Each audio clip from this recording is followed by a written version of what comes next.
بهداية من فضل ربي جمال قلبي.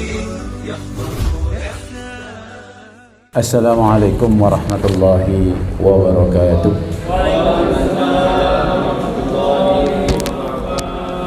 Alhamdulillahi rabbil alamin, bi ni'matihi tatimmus shalihat wa bi 'afwihi tughfaru dzunub was sayyi'at wa bi karamihi tuhbalul 'ataya wal qurbat wa bi lutfihi tustarul 'uyub waz zallat. Wa asyhadu an la ilaha illallah wahdahu la syarika lah wa asyhadu anna Muhammadan 'abduhu wa rasuluh sallallahu alaihi wa ala alihi wa ashabihi wa man tabi'a hudahu bi ihsanin ila yaumiddin. Amma ba'du. Segala puji hanyalah milik Allah dengan berbagai macam nikmat yang Allah berikan, kebaikan-kebaikan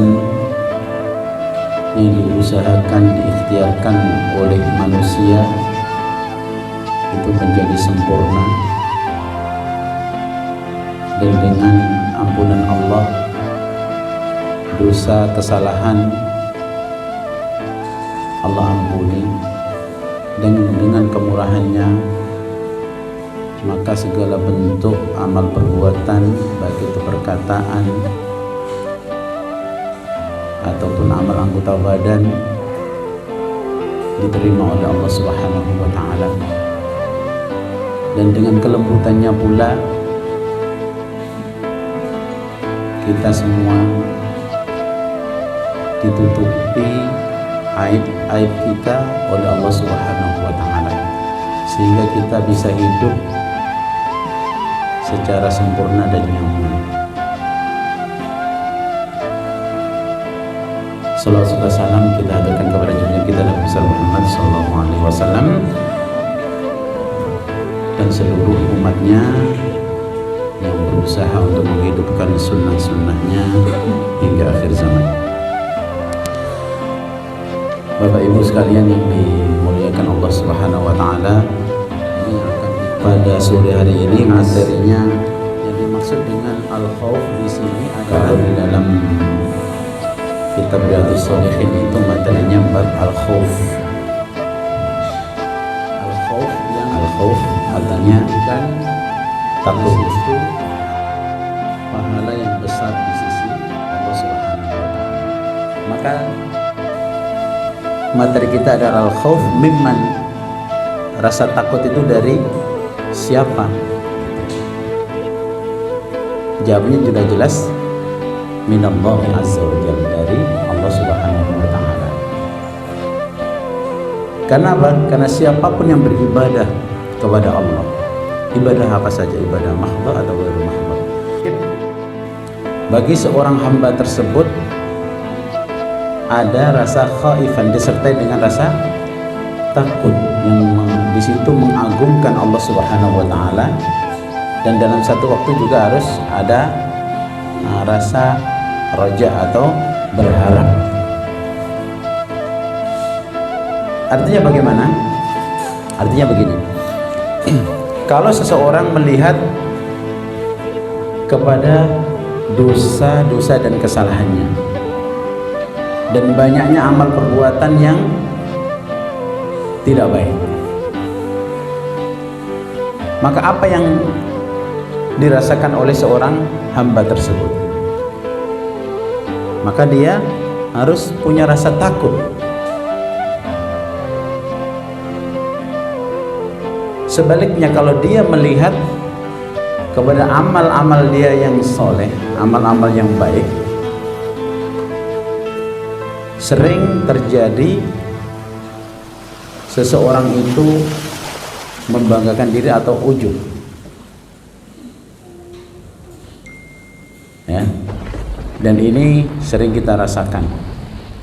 Amal sudah bagus-bagus, niatnya bagus, ya, sudah dikerjakan juga dengan profesional bagus, di ujung-ujungnya kemudian ujub. Ini juga perlu kita rasa takut kepada Allah, jangan sampai terjadi ujub, karena kalau sudah ujub nanti amal itu juga kelihatannya aja kita beramal banyak. Kalau ujub itu kan sebenarnya membanggakan diri dan nanti mengurangi kepada kesombongan. Kalau sudah kesombongannya habis kita, nggak punya nilai di sisi Allah. Mungkin di mata manusia tetap akan ada, tapi di mata Allah kita tidak akan mendapatkan apa-apa. Jadi bagaimana amal kita ini yakunu da'iran bainal khaufi wa raja. Jadi betul-betul selalu berkisar antara kita ini rasa harap dan rasa takut. Ibarat burung itu dua sayapnya itu, satu sayap adalah sayap al-khauf, yang satunya adalah ar-raja. Allah Subhanahu wa taala berfirman walladzina yu'tuna ma atau. Artinya Allah Subhanahu wa taala akan memberikan balasan amal-amal soleh yang dikerjakan oleh seorang hamba, wa qulubuhum wajilatun, dan hati mereka itu ada rasa takut. Jadi kita beramal soleh harus benar-benar ada rasa takut tadi. Jangan merasa nyaman saja kemudian bebas, ya. Wa qulubuhum wajilatun ay khaifatun, takut kalau tidak diterima amal tersebut. Annahum ila rabbihim raji'un, di dalam surat Al-Mu'minun ayat 60. Bahwasanya mereka harus tahu kepada Rabb mereka itu akan kembali. Maka apa yang seharusnya seyogyanya bagi seorang manusia itu menjalani hidup? Karena hidup kita pasti akan itu, Orang yang banyak berbuat dosa pasti ada rasa takut, kecuali Allah yang sudah mematikan hatinya. Selama kita hidup pasti kita berharap, seperti kalau di dunia kita bekerja berharap ada upah, ada gaji, ada honor. Begitu kita beramal pasti kita berharap. Nah, bagaimana ketika kita menjalani, apakah mana yang lebih dominan kita pupuk? Rasa takut kita atau rasa harap dalam menjalani kehidupan ini? Nah, itu ya. Maka kita ambil perkataan Imam Ahmad bin Hanbal, bahwasanya seyogianya seorang hamba, seorang manusia itu antara rasa takut dan rasa harapnya itu satu. Jangan sampai rasa takutnya lebih diutamakan. Sehingga apa? Kalau rasa takut terus yang dibayangkan ketakutan semuanya, maka dia akan menjadi manusia yang putus asa. Sedikit-sedikit takut amalnya nggak terima, dan seterusnya, ya. Jadi bagaimana Imam Ahmad bin Hanbal menyampaikan yang bagi ayyakuna khaufuhu wa raja'uhu wahidan, artinya antara rasa takut dan rasa harap itu bisa berbarengan, satu, wahidan, tidak dilebihkan, ya. Kenapa? Karena kalau seseorang lebih besar rasa takutnya daripada rasa harapnya, seakan-akan nggak ada rasa harap sama sekali, maka dia akan menjadi orang-orang yang putus asa. Wala taqnatu min rauhillah, dan itu dosa besar juga. Sehingga kita pernah dengar bagaimana manusia ketika dengar seorang laki-laki yang membunuh 99 orang. Ketika dia ingin menjadi baik, saya ini ingin menjadi baik.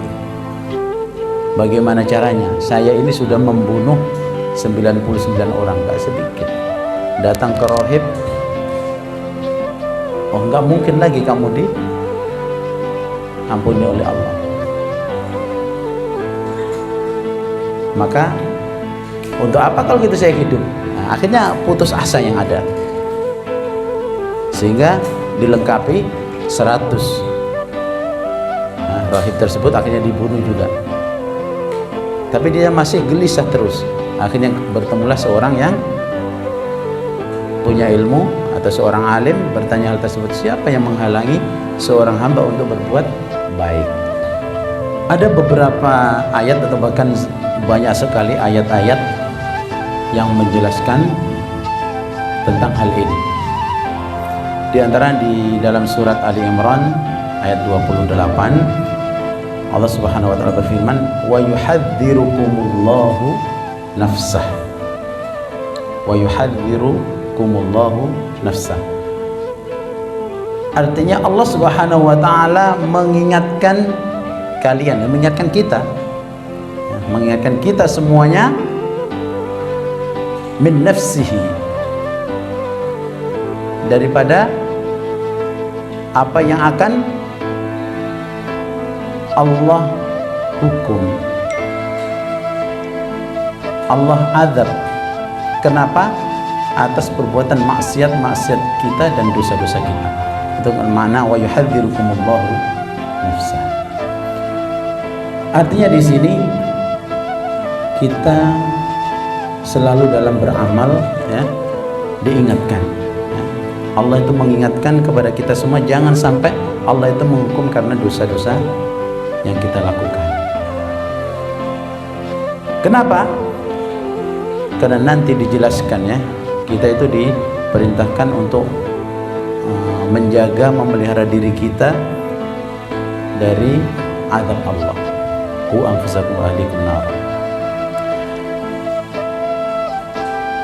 Di dalam surat Al-Hajj ayat 1 dan 2 Allah berfirman, Ya ayyuhan nasu taqu rabbakum inna zalzalatas sa'ati syai'un 'adzim yauma tarawnaha tadhhalu kullu murdi'atin amma arda'at wa tad'u kullu dhati hamlin hamlaha wa taran nasa sukara wa ma hum bisukara walakinna 'adzaballahi syadid.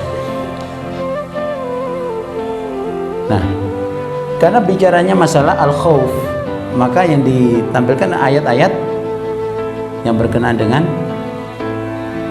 bagaimana kita takut. Kapan kita disuruh takut kepada Rabb kita semuanya? Tentang nanti adanya zalzalah, goncangan gempa bumi hari kiamat, yang dijelaskan syai'un 'adzim. Hadis ini diriwayatkan oleh muttafaqun alaih, ada di Sahih Bukhari dan Muslim. Wa 'an Ibnu Mas'ud radhiyallahu anhu, dan dari sahabat Abdullah ibn Mas'ud radhiyallahu anhu, qala, beliau berkata, haddatsana Rasulullah sallallahu alaihi wasallam. Rasulullah sallallahu alaihi wasallam menceritakan kepada kami.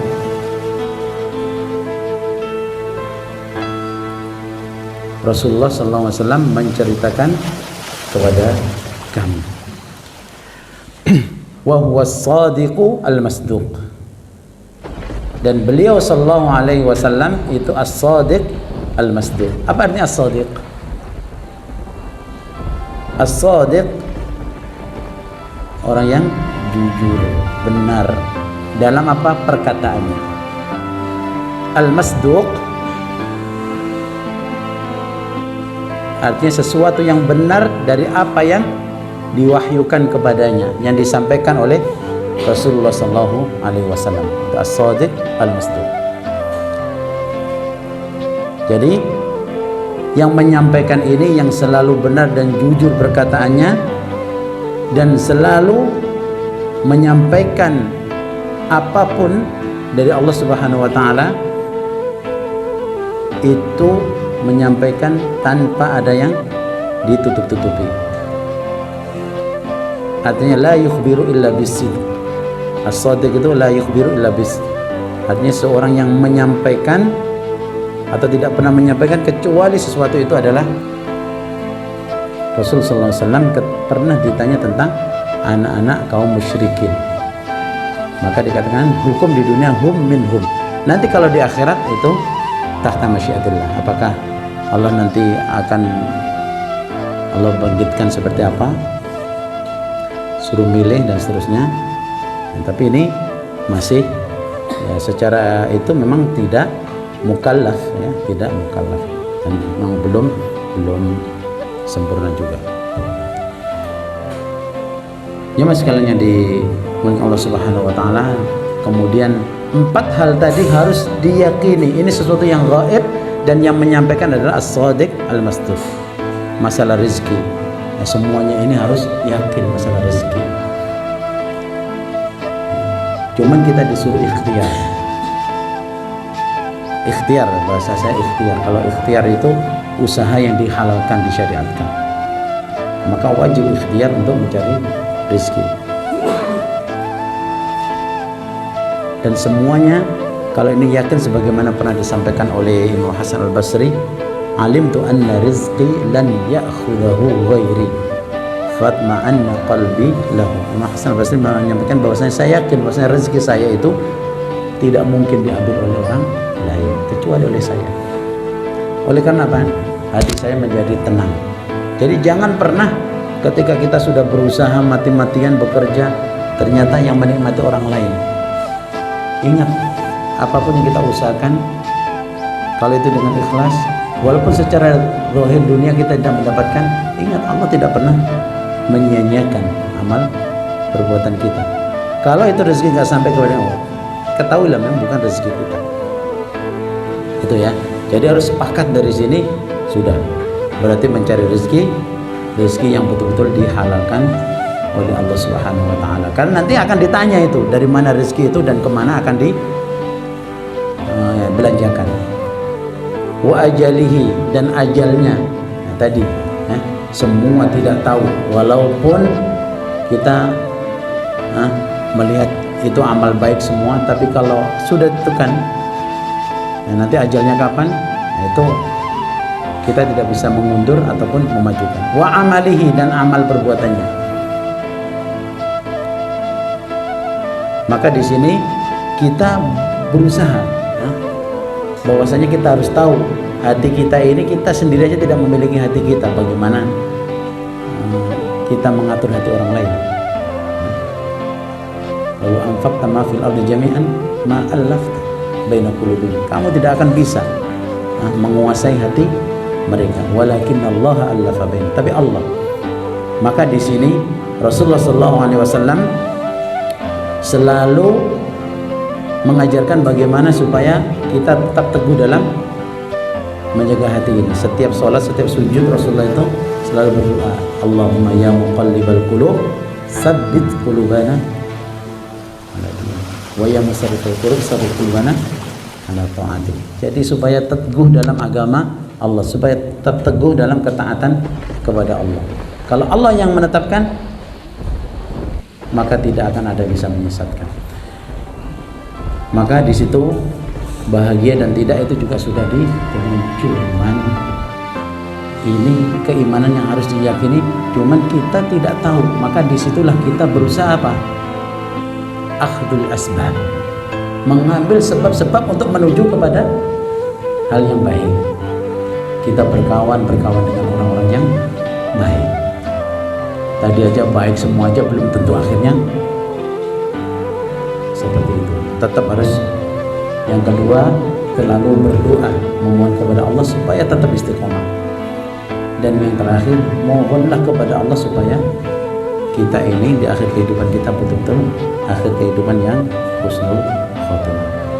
Saya kira cukup ya, ini sebagai mukadimah untuk materi kita. Kalau ada yang ditanyakan bisa jawab, kita bahas bersama.